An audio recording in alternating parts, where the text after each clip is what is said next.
Hi guys, this is Kishore Purswani from smart VRC. आप सबका पुनः स्वागत है इस नए वीडियो में। The topic for today is thousands to crores part 2. Yes, in the last week we discussed how to convert thousands to crores. In the part 1 we discussed basically the elements of portfolio management, the asset allocation, we spoke on diversification and rebalancing of assets, and we saw the power of compounding. पिछले video में हमने देखा था कि assets को different classes में distribute करते हैं और इन्वेस्ट करते हैं, तो किस तरह से एक छोटा सा इन्वेस्टमेंट 20,000 रुपए का 25 साल के लिए अगर हम लगातार करते हैं 20,000 रुपए पर मंथ, तो एक किटी 4.5 करोड़ की हम प्रोड्यूस कर सकते हैं। We can produce a kitty of 4.5 crore in 25 years by investing 20,000 in different classes of assets. And if we continue to invest for 35 years, the kitty will be 17.75 crores. So this is the power of compounding. And today we'll be discussing on these parameters how to basically manage the portfolio within the asset class. So in this video on thousands to crores part 2, today we'll be discussing about the portfolio management of the equity class. We'll be discussing on the asset allocation and the diversification in this today's video. And in the next video, that is part 3, which will be coming up in the next week, we'll be discussing on the rebalancing of equity. Now, if we have to manage the portfolio into different companies, we should classify these companies. हमको companies का classification समझना पड़ेगा। तो how do we classify the companies? There are many ways of doing it, but the most popular ways are on the basis of market cap, that is market capitalization, and the sector wise classification. तो what is market capitalization? Let us first understand this. Basically market capitalization refers to the total market value of a company's outstanding shares, और इसको एक simple से फॉर्मूले से calculate कर सकते हैं। एंड द फॉर्मूला इज, जो भी करंट मार्केट प्राइस है उसको मल्टीप्लाई कर दीजिए टोटल आउटस्टैंडिंग शेयर्स से। If we multiply the current market price with the total outstanding shares, will get the market capitalization of a company. And based on market capitalization, the companies are broadly classified into 3 categories: small caps, mid caps, large caps. अब और कई classifications आ गए हैं, including mini caps, nano caps, लेकिन आज हम listed करते हैं small caps, mid caps and large caps पे, जो कि लिस्टेड कंपनीज हैं हमारी बीएसई पे या एनएसई पे। तो अगर एक कंपनी का मार्केट कैप 1 करोड़ से 5,000 करोड़ के बीच में है, तो it is termed as a small cap company. And if the market cap is between 5,000 to 20,000 crore, it is termed as a mid cap company. और यदि मार्केट कैपिटलाइजेशन 20,000 करोड़ से ऊपर है, if the market capitalization is above 20,000 crore, then it is called a large cap company. Now, as we have seen from the definition or the formula, the market capitalization can change on daily basis. In fact, it can change every moment because the price changes. So, a small cap company today can become a mid cap company can become a large cap company, depending upon the performance or the number of shares in the market. It's vice versa also. If a large company is not performing well and the price falls down, then it can become a mid-cap company. Similarly, a mid-cap company can become a small-cap company. So before we classify the shares or the companies, we should understand what are the pros and cons of the large cap, mid-cap and small cap. And normally we compare them on parameters which are risks, returns, liquidity, availability of the company information, fund holdings, and the beta value. Yes, it is an important parameter, and we'll understand in the next slide what is beta value. Normally, a large cap company, there's a low risk involved in it, and whereas in a small cap company, it's a high risk. When it comes to returns, similarly, the returns will be low for a large cap company, and for a small cap company, the returns could be very high. Liquidity. Normally it is high for large cap and mid cap, and it is medium for a small cap. And availability of company information. Since large cap companies are professionally managed, good amount of information is available on the stock exchange sites, is available on the company's website, and many research houses do research in these companies, and so ample of information is available. When it comes to small cap companies, since the interest is less, so although the information is available on the company's website and the stock exchange's website, but the research publications may not be available because there is a lesser interest in these companies. तो जो research material है small cap companies का वो normally ज्यादा available नहीं होता है. Fund holdings, since there are large number of shares available and at good price, so large cap companies normally funds holdings are more, they are very high, and they are very low in the small cap companies because they cannot fulfill the appetite of the funds. तो funds जो invest करते हैं वो normally large cap में या mid cap में और small cap में करते भी हैं तो बहुत कम. What is beta value? Normally large cap companies की बीटा वैल्यू 1 के बराबर होती है. It is equal to 1. For mid cap it is normally above 1 and for a small cap it is more than the mid cap. Now what is beta value? Basically it is a barometer or a measurement which compares the stock movement with regards to the market movement. अगर market 2% ऊपर गया, share भी 2% ऊपर गया, market 2% नीचे आया, share भी 2% नीचे आया, जैसे मार्केट मूव कर रहा है वैसे शेयर मूव कर रहा है, तो बीटा वैल्यू यूनिटी होती है 1.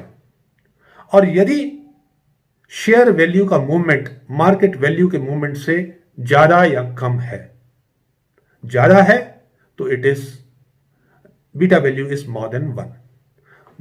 शेयर 5% बढ़ा जबकि मार्केट 2% बढ़ा था, शेयर 10% गिरा जबकि मार्केट 4% गिरा था, so there is more volatility. Basically a beta value greater than 1 suggests that stock is more volatile than the broader market. एक एग्जाम्पल अगर हम देख लें, 3 कंपनीज का एग्जाम्पल देख लेते हैं to understand the differences. Reliance normally moves along with the market, तो its beta value is 1. ITC का मूवमेंट पिछले 2-2.5 साल से 3 साल से it is not moving with the market, so its beta value is less than 1. Whereas Bajaj Finance, we know more about it today because it has been in news. उसका जो movement है share price का market movement से कहीं ज्यादा होता है. अगर मार्केट जिस तेजी से गिरा था उससे भी तेजी से ज्यादा बजाज फाइनेंस गिरा था मार्च में. अब जिस तेजी से मार्केट ऊपर गया है उससे तेजी से मार्केट बजाज फाइनेंस का शेयर ऊपर गया है, तो उसकी बीटा वैल्यू मोर देन 1 है. तो हमें जब स्टॉक्स का सिलेक्शन कर रहे हैं अपने पोर्टफोलियो के लिए तो बीटा वैल्यू का भी ध्यान रखना पड़ेगा. अब अनदर इंपॉर्टेंट पैरामीटर है क्लासिफिकेशन का सेक्टर वाइज. सेक्टर वाइज क्यों क्लासिफिकेशन करते हैं? क्योंकि when we have to compare the performance और the potential of the 2 companies, we should compare apple with apples, not apple with oranges और vice versa. अगर एक बैंकिंग कंपनी की performance compare करनी है तो हमें बैंकिंग कंपनी से ही करनी है. तो there could be a banking sector, there could be an agriculture sector, there could be an IT sector, there could be an automobile sector, there is a FMCG sector, pharmaceutical, NBFCs, chemical companies, and there are many sectors today, और sectors में भी further classification. automobiles को agriculture automobiles में भी जा सकते हैं. इस तरह से क्लासिफिकेशन सेक्टर वाइज भी कर सकते हैं. यहां इसलिए जरूरी है कि ताकि हम इन्वेस्ट एक सेक्टर में ना कर दें, and we don't put all our eggs in one basket because it is very risky to put all eggs in one basket. Smart VRC जिसको मैं रिप्रेजेंट करता हूं, जिसके सौजन्य से ये वीडियोस आपके सामने प्रस्तुत कर रहा हूं, उनकी जो फिलॉसफी है वो मैं आपके साथ शेयर कर रहा हूं.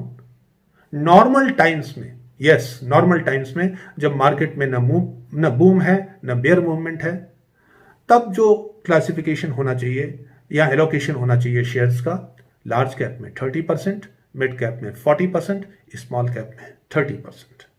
क्योंकि हमें मार्केट को बीट करना है, हमें इंडिसेस को बीट करना है, तो हमें थोड़ा सा हमारा tilt towards mid cap and small cap होना चाहिए। एक इन्वेस्टर है जो रिस्क एवर्स है, ज्यादा रिस्क नहीं लेना चाहता, उसके लिए सबसे पहले अपनी रिस्क प्रोफाइल का असेसमेंट करिए। स्मार्ट वीआरसी की साइट पे भी जाके आप अपना रिस्क प्रोफाइल स्टडी कर सकते हैं। तो if you are risk averse investor, then your tilt towards should be the large cap.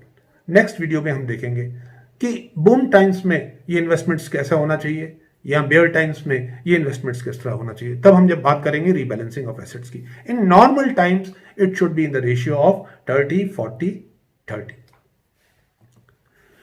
Now, based on all these classifications, एक स्मार्ट वीआरसी की जो फिलॉसफी है वो मैं आपके साथ शेयर कर रहा हूं कि मैक्सिमम सेक्टर वेटेज आप 25% रखिए। अगर एक सेक्टर जो कि अभी आप सोचते हैं कि बहुत अच्छा परफॉर्म कर रहा है, उसमें भी आप 25% से ज्यादा अपना वेटेज मत रखिए, क्योंकि कल क्या चेंजेस हो जाएंगे, क्या सिनेरियो होगा, जब तक हमें समझ में आएगा बहुत देर हो चुकी होगी। तो don't put more than 25% in one sector. Similarly in a stock we should limit it to 12%। ये एक मोटा मोटा थंब रूल है, 10% हो सकता है, 13% हो सकता है, डेली चेंज होगा थोड़ा बहुत, लेकिन 12% ideally. Minimum stock weightage to get reasonable returns 3%। कुछ रिटर्न्स तो मिलना चाहिए अगर कंपनी परफॉर्म करती है तो। Maximum group weightage, why do we, because this is again sensitive to performance. अगर एक ग्रुप परफॉर्म नहीं कर रहा है तो हमारा इन्वेस्टमेंट रिस्क पे होगा। तो हम एक ग्रुप में भी कोशिश ये करें कि हमारा उस ग्रुप की कंपनीज में 15% से वेटेज ज्यादा नहीं है। अक्रॉस द सेक्टर्स भी हो सकता है, फिर भी एक ग्रुप में 15% से वेटेज ज्यादा नहीं रखना चाहिए। और number of stocks, ideally research ये कहती है स्मार्ट वीआरसी की कि हमारे नंबर ऑफ स्टॉक्स 15 से 20 के बीच में होने चाहिए, तब आपको एक रीजनेबली गुड रिटर्न्स मिल सकते हैं। अब आप जो हमने बात करी उसको हम दो एग्जांपल्स से देखते हैं।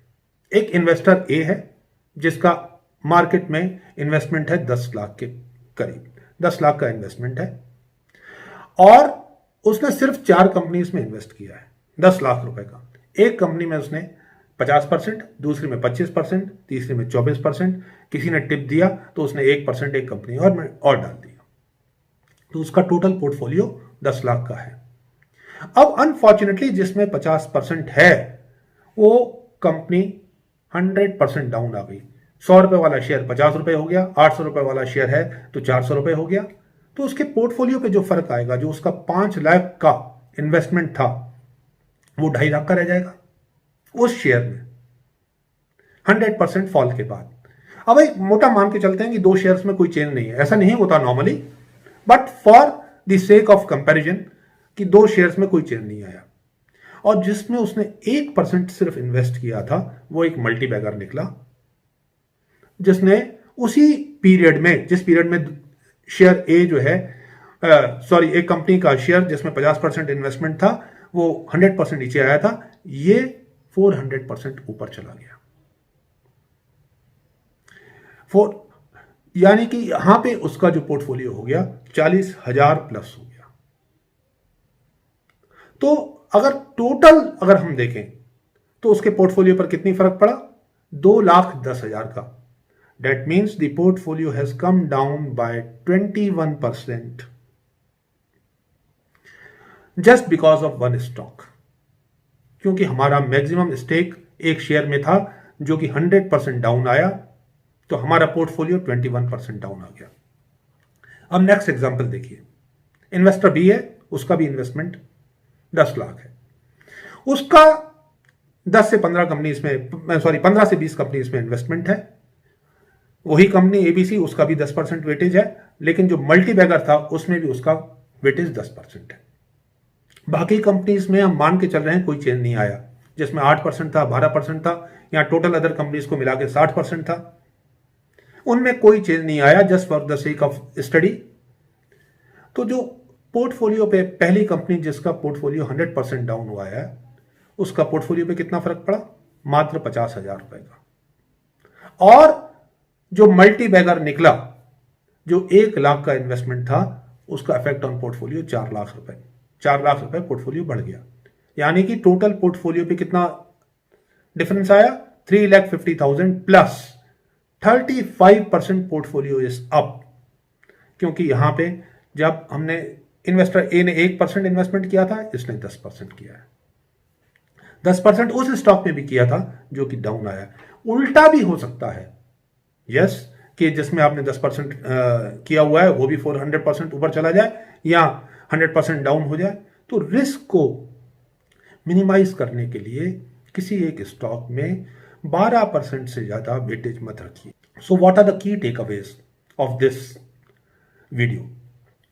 First is portfolio management of equity helps in optimizing returns and minimizing risks. Diversification and asset allocation is must within the asset class also. Sector weightage and stock weightage need to be considered while deciding stock allocation. Next video में हम rebalancing of assets की बात करेंगे, तब इस पे और चर्चा करेंगे। Now as usually learning from experts, Tony Robbins कहते हैं the difference between success and failure is not which stock you buy और which piece of real estate you buy, it's asset allocation. On average 90% of the variability of returns and 100% of the absolute level of returns is explained by asset allocation. This is what Robert G. Ibbotson has to say. So very important is the asset allocation if we have to make crores from thousands. यदि हम thousands को crores में convert करना चाहते हैं तो हमारे लिए asset allocation या पोर्टफोलियो मैनेजमेंट बहुत जरूरी है. Within the equity class also it is necessary. Thank you very much friends.